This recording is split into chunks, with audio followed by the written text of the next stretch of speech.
Evaluate the indefinite integral of e to the 2x sine x dx. Let's start by prepping this thing a little bit right here. So this is the sine of x.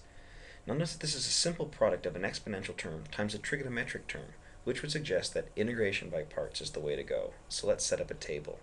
The trigonometric term should go under the u column and the exponential under the other. So now differentiate and integrate. Derivative of this is cosine. The integral of this is 1/2 e to the 2x. Then again, differentiate, we get negative sine of x. Integrate again, we get 1/4 e to the 2x x. Now notice that the last column and the first column are identical up to sine, so we're going to stop the table here. So we'll put in one diagonal, and forced to be horizontal arrow, then plus, minus, plus, and then the integral in the last arrow. And now let's read off what we've got here. So our original integral, the integral of e to the 2x times the sine of x dx, according to the table, is positive first arrow, so plus sine of x times 1/2 e to the 2x, then the negative arrow, minus cosine of x times 1/4 e to the 2x. Then we have the plus arrow on the bottom, so plus the integral of negative sine of x times 1/4 e to the 2x dx. Now let's clean up the right-hand side right here. We're going to have 1/2 sine, or e to the 2x, times the sine of x, just ordering it the same as there. We have negative 1/4 e to the 2x times the cosine of x. And over here we're going to have a negative 1/4 the integral of e to the 2x times the sine of x dx. Now how are you going to handle this right here? Well, notice that this last integral is exactly the same as the original integral. So we could go and take these two guys who are the same and solve for them algebraically.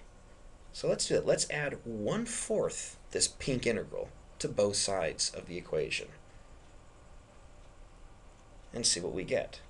Well, on the left-hand side, if we take one integral and we add 1/4 of an integral, we're going to have 5/4 of this integral. On the right-hand side, if we add the integral to positive and negative, they'll cancel. And so we're going to have the remaining terms left unchanged. The 1/2 e to the 2x sine x minus 1/4 e to the 2x cosine of x.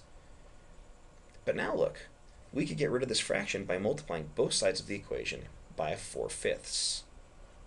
So on the left-hand side, these terms cancel, and we're left with exactly the integral we were searching for, e to the 2x sine x dx.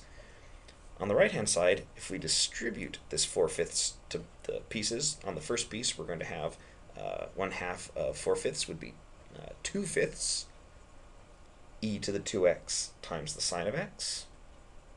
And if we distribute this guy to the second term, the 4's will cancel, that's an easier one, and we'll have minus 1/5 e to the 2x times the cosine of x.